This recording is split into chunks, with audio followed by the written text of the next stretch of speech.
C times ನ್ಯೂಸ್ಗೆ ಸ್ವಾಗತ. ಅಸ್ಸಲಾಮು ಅಲೈಕುಂ ರಹಮತುಲ್ಲಾಹಿ ವ ಬರಕಾತುಹು.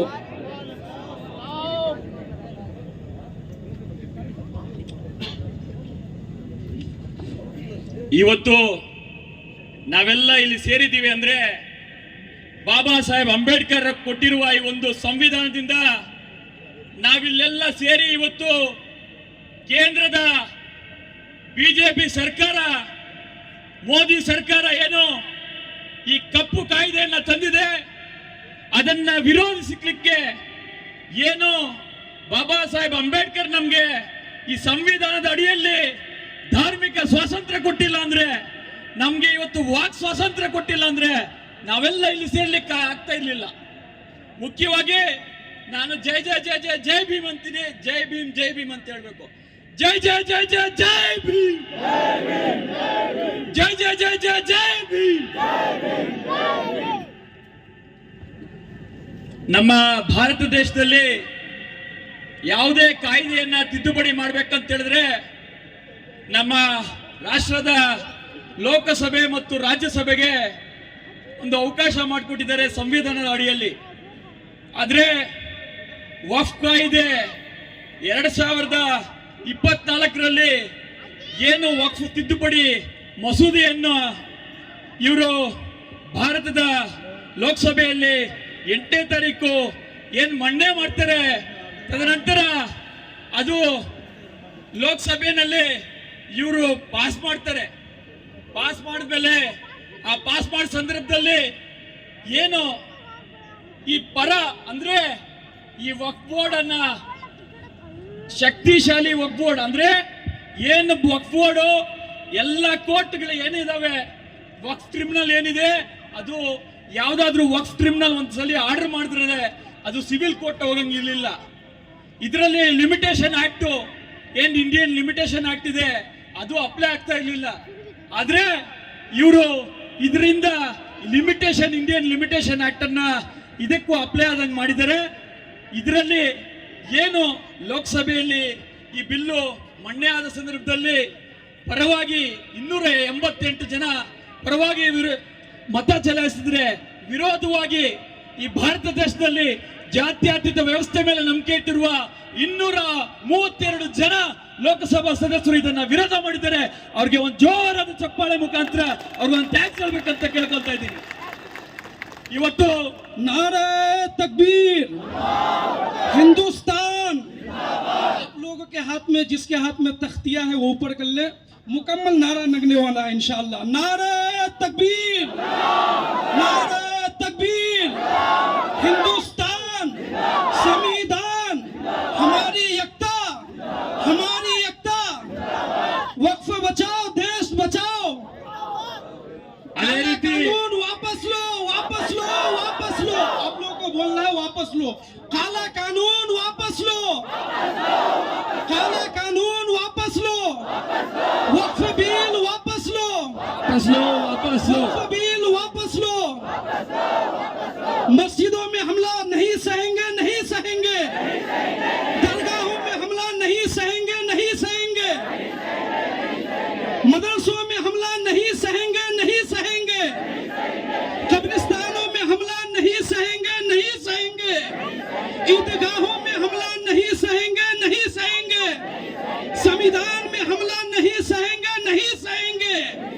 मुल्क में तुम देख लो इनकलाब आएगा, मुल्क में तुम देख लो इनकलाब आएगा।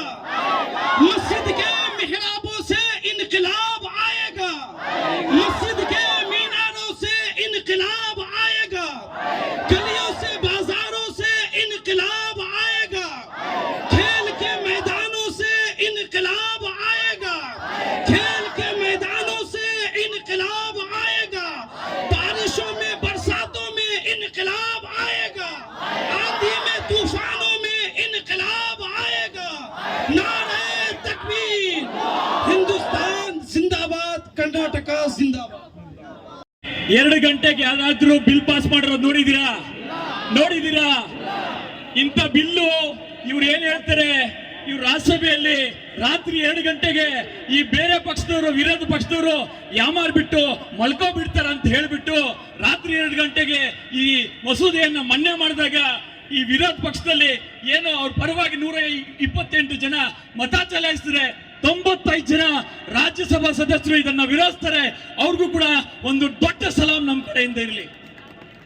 ಅದೇ ರೀತಿ JPC ಅಂತ ಏನ್ ಜಾಯಿಂಟ್ ಪಾರ್ಲಿಮೆಂಟರಿ ಕಮಿಟಿ ಏನು 944 ಪುಟಗಳ ಒಂದು ಮೆಸೇಜ್ ಅನ್ನ ಪಾರ್ಲಿಮೆಂಟ್ ಕೊಡ್ತು, ಕೇಂದ್ರ ಸರ್ಕಾರ ಕೊಡ್ತು. ಆ ಸಂದರ್ಭದಲ್ಲಿ ಇವರು ಅದರಲ್ಲಿ ನಮ್ಮ ಸಮುದಾಯದ ಇಡೀ ದೇಶದಲ್ಲಿ ಸ್ಕ್ಯಾನರ್ ಅಭಿಯಾನ ಮಾಡಿದ್ರು. ಇಡೀ ದೇಶದಲ್ಲಿ ನಮ್ಮ ಆಂಡ್ರಾಯ್ಡ್ ಫೋನ್ಸ್ ಎತ್ಕೊಂಡು ನಮ್ಮ ಯುವಕರು ಸ್ಕ್ಯಾನ್ ಮಾಡಿ ಇದು ವರ್ಲ್ಡ್ ರೆಕಾರ್ಡ್ ಅನ್ನು ಮಾಡಿದ್ದಾರೆ. ಅದಕ್ಕೆ ನಿಮ್ಮೆಲ್ಲರಿಗೂ ಒಂದು ಸಲಾಂ ಇರಲಿ.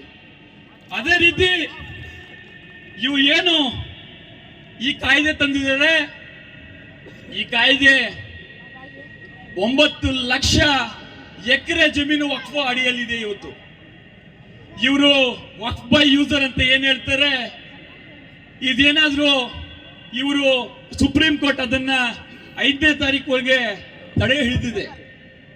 ಇವಾಗ ಈ ನಮ್ಮ NRC ಅಂತ ಬಂತಲ್ಲ, ಅದೇ ರೀತಿಯಲ್ಲಿ ಈ ನಮ್ಮ 9 ಲಕ್ಷ ಜಮೀನುಗಳನ್ನ NRC ಮಾಡ್ಲಿಕ್ಕೆ ಕೊಟ್ಟಿದ್ದಾರೆ.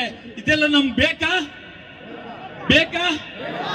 ನಮ್ಮ ಜಾಗ ನಮ್ಮ ಹಕ್ಕು, ನಮ್ಮ ವಕ್ಫ್ ಬೋರ್ಡ್ ನಮ್ಮ ಹಕ್ಕು. ಅದಕ್ಕಾಗಿ all India personal law board ಹೈದರಾಬಾದ್ನಲ್ಲಿ ಹುಟ್ಟಿದ್ರು ಕೂಡ ನಮ್ಮ ರಾಷ್ಟ್ರದ ರಾಜಧಾನಿ ಡೆಲ್ಲಿಯಲ್ಲಿ ಕೂತ್ಕೊಂಡು ಇವತ್ತು ಕಾನೂನು ಅಡಿಯಲ್ಲಿ ಇವತ್ತು ಹೋರಾಟ ಮಾಡ್ತಾ ಇದೆ. 100 ಜನಕ್ಕಿಂತ ಹೆಚ್ಚು ಜನ ಇವತ್ತು ಸುಪ್ರೀಂ ಕೋರ್ಟ್ ನಲ್ಲಿ ವಾದ ಮಾಡ್ತಾ ಇದ್ದಾರೆ. ಅವರು ಕೇಸನ್ನ ಫೈಲ್ ಮಾಡಿದ್ದಾರೆ. ಅವ್ರಿಗೂ ಕೂಡ ಒಂದು ನಮ್ಮ ಕಡೆಯಿಂದ ಒಂದು ಧನ್ಯವಾದಗಳು ಇರಲಿ.